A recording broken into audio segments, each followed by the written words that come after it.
कभी आप दवा लेते हैं ब्लड शुगर का, फॉर एग्जांपल दवा लिया ब्लड शुगर, ब्लड में जो शुगर की क्वांटिटी कम हो गई, कैसे पता चलेगा? ग्लूकोमीटर से। अब वो शुगर गया कहाँ? वो वैनिश कहाँ हो गया? जादू से कहाँ चला गया?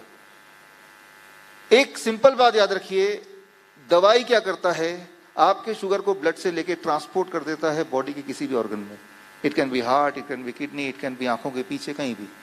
फॉर एग्जाम्पल, ये जब आप यहाँ पे आने वाले थे तो यहाँ पे सफाई कर्मचारी ने साफ कर दिया जहां जहां से विजुअली दिख सकता है, और जो कूड़ा है वो कुर्सी के नीचे डाल दिया, छुपा दिया कहीं कहीं, राइट? तो हालांकि दिखने में आपको साफ लगेगा, लेकिन अब भी इक्वली गंदा ही होगा। और कुछ समय बाद आपको बदबू आने लगेगी, तो आपको लगेगा यार बदबू क्यों आ रही है, आई एम अनकंफर्टेबल, हालांकि दिखने में साफ लग रहा है।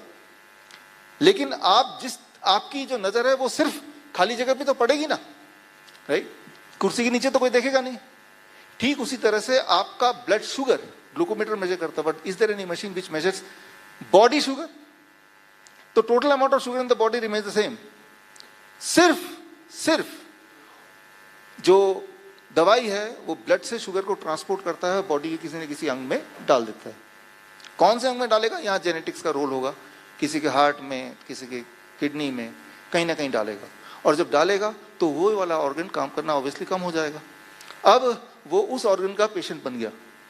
तो जब भी कभी आप डायबिटीज या so called diabetes blood sugar के लिए दवाई लेते हैं, तो क्या हम रियल में ठीक होते हैं? नहीं, हम और बीमार होते हैं।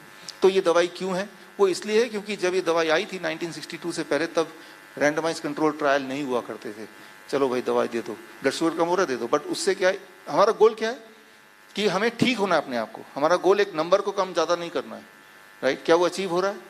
क्या वो अचीव हो रहा है? इस सवाल के जवाब में पिछले कई सालों में बहुत सारे ट्रायल्स हुए। ये सारे ट्रायल्स जो है ना, ये यहाँ पे मैंने दे दिया है, accord trial, advance trial, UKPDS trial, UKPDS 2, फिर VADD trial, veteran affair diabetes trial.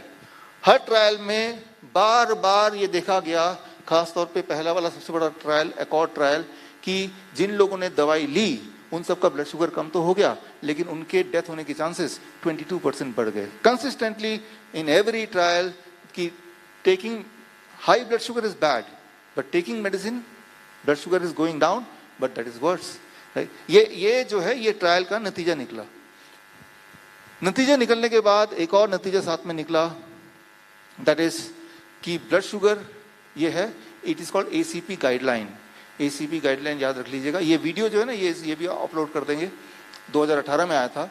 और दैट गाइडलाइन, उसको अगर मैं सिंप्लीफाई करूं कि अगर आपका post parental blood sugar 250 mg पर डेसीलीटर से नीचे है बिना दवाई के, then it can be called as normal, right? ये नॉर्मल है। लेकिन आप तो 100 में, 150 में, 200 में कितने भी दवाई ले रहे हैं, राइट? तो मैं ये बोलना चाह रहा हूँ कि जब आप नंबर को टारगेट करते हैं, you and up taking medicine, क्योंकि उसी से आप नंबर को अचीव कर सकते हैं। और नंबर को अचीव करते करते हमारा जो मुख्य गोल है, हमारी जो बिंदु है, हमारा जो डॉट है, वो डॉट क्या है कि हमें अपने आप को ठीक करना, ना कि नंबर को ठीक करना है। We are not numbers. और जहां तक नंबर का खेल है, नंबर का खेल तो हर दिन बदलता रहता है। लेकिन ये जो 250 वाला जो आंकड़ा है, ये आंकड़ा आप तक पहुंचा, वो आंकड़ा इसलिए नहीं पहुंचा क्योंकि आंकड़ा ये जर्नल में तो है, लेकिन जर्नल से आप तक जो मीडिया पहुंचाएगा या जो बीच के जो एक कड़ी पहुंचाएगी, डॉक्टर पहुंचाएंगे, उन्होंने नहीं पहुंचाया। लेकिन वो नहीं पहुंचा रहे हैं तो क्या इसका मतलब हम मान लें कि वो एग्जिस्ट नहीं करता है? तब भी तो करता है। तो हम इन सबसे बचें कैसे? एक ही तरीका है बचने का कि you have to be your own doctor. आपको अपना हेल्थ का एक्सपर्ट होना पड़ेगा। कैसे पता चलेगा कि मैं अपना हेल्थ का एक्सपर्ट बन गया हूं? अगर आपकी सारी तकलीफें चली जाएं तो इसका मतलब आप अपने हेल्थ के एक्सपर्ट बन गए, राइट? वो कैसे जाएगा? एक सिंपल बात याद रखिए, इसका सबूत मैं देने वाला हूं। दुनिया का कोई भी ऐसी दवाई आप सोचिए जो किसी भी बीमारी को ठीक कर देती हो, कोई भी दवाई। Think of any medicine which can cure any disease, any medicine curing any disease. अब आप दवाई एक एक करके सोचेंगे। फॉर एग्जाम्पल, डायबिटीज की दवाई डायबिटीज ठीक करती है, ब्लड प्रेशर की दवाई ब्लड प्रेशर ठीक करती है, कीमोथेरेपी कैंसर ठीक करता है क्या? Chemotherapy causes cancer, right? इस पे हम डिटेल में आएंगे। क्या कोई दवाई है जिससे आप बोल सकते हैं इस दवाई को लेने से ये बीमारी ठीक होती है? The answer is no. If yes, तो एक एक करके। आज हमारा गोल क्या है? हमारा गोल सिंपल इतना है कि जब हम यहाँ से उठें तो हमारे पास कुछ टूल हो, कुछ हथियार हो, ताकि आगे से कोई भी दिक्कत हो आज से आपको या किसी को, तो आप उसको हैंडल कर पाए बड़े ही कॉन्फिडेंस के साथ। इसीलिए कुछ बातों को बताना जरूरी है। हम सबसे सिंपल शुरू करते हैं, एक ही एग्जांपल दूंगा and then will come to solution. The example is, जो सबसे ज्यादा दवाई आप लेते हैं, सबसे ज्यादा, दैट इज, मान लो बुखार हो गया, तो क्या करेंगे? बुखार जैसे टेम्परेचर आया, what is the first thing? आप दवाई लेंगे उसको कम करने के लिए। अच्छा, बुखार होने के बाद दवाई लेने से कम करना है इसको, क्या ये मेडिकली प्रूवन है कि इससे आपका मकसद क्या है? जल्दी ठीक हो जाना। आपका मकसद ये नहीं है कि टेम्परेचर को ऊपर नीचे करना, आपका मकसद है कि मैं कुछ करूं कि मुझे आराम मिल जाए, ये तो मकसद है ना। लॉन्ग टर्म आराम मिल जाए, मेरी तकलीफ दूर हो जाए, लंबे समय के लिए, हमेशा के लिए दूर हो जाए, राइट? तो क्या दवाई लेने से हमारी तकलीफ दूर हो जाएगी इन कंपैरिजन टू दवाई नहीं लेने से? क्या ऐसा प्रूवन है? इसके जवाब में मैंने क्या किया, दुनिया में जितने सारे ट्रायल होते हैं, फॉर एग्जांपल पैरासीटामोल पे जितने ट्रायल हुए, वो सारे ट्रायल मैंने इकट्ठे कर लिए। 1952 में हुआ, 1959, 1977, 1981, 1983, 1992, सारे ट्रायल मैंने इकट्ठे कर लिए। ये आपकी आंखों के सामने ये सारे ट्रायल हैं, एक के बाद एक। सारे ट्रायल एक एक करके बार बार ये कह रहा है कि जो लोग फीवर में पैरासीटामोल लेते हैं या कोई भी दवाई लेते हैं फीवर को कम करने के लिए, they are the one, right? उनका जो फ्लू है, इन्फ्लुएंजा है, उनकी बीमारी है, वो ज्यादा लंबी चलती है इन कंपैरिजन टू जो लोग नहीं लेते हैं, राइट?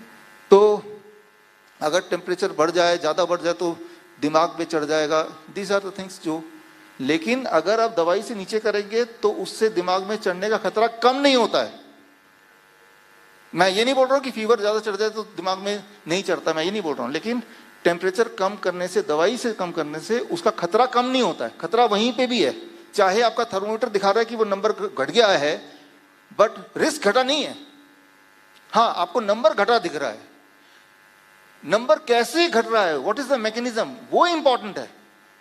तो और उसके सबूत कहां पे? ये सबूत है, अगर आप कहीं भी पूरे मेडिकल लिटरेचर में ये कहीं कहीं दिखा सकते हैं कि दवाई, फीवर है या इन्फ्लुएंजा है, राइट, तो उसमें दवाई लेना चाहिए, उससे आप जल्दी ठीक हो जाएंगे, कहीं भी नहीं है। बल्कि ये है कि उससे और ज्यादा देर तक ठीक होंगे। तो मैं बोलना चाह रहा हूं, जो प्रूफ है वो एक अलग है, but practice is different. Proof अलग है, प्रैक्टिस का ठीक अपोजिट है। जब अपोजिट प्रैक्टिस होगा तो रिजल्ट क्या होगा? अपोजिट ही होगा। एक ही चीज 1000 लोग 1000 बार बोल देंगे तो सच नहीं हो जाएगा ना, अगर वो प्रूफ बेस्ड नहीं है।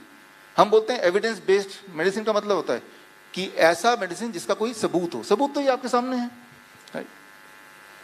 Is the most frequent cause of liver failure. दुनिया में 50% लिवर फेलियर जो है वो सिर्फ एक दवाई की वजह से है। अगर ये दुनिया में नहीं होती तो आज लिवर फेलियर जितनी भी अभी है उससे 50% ही रह जाती।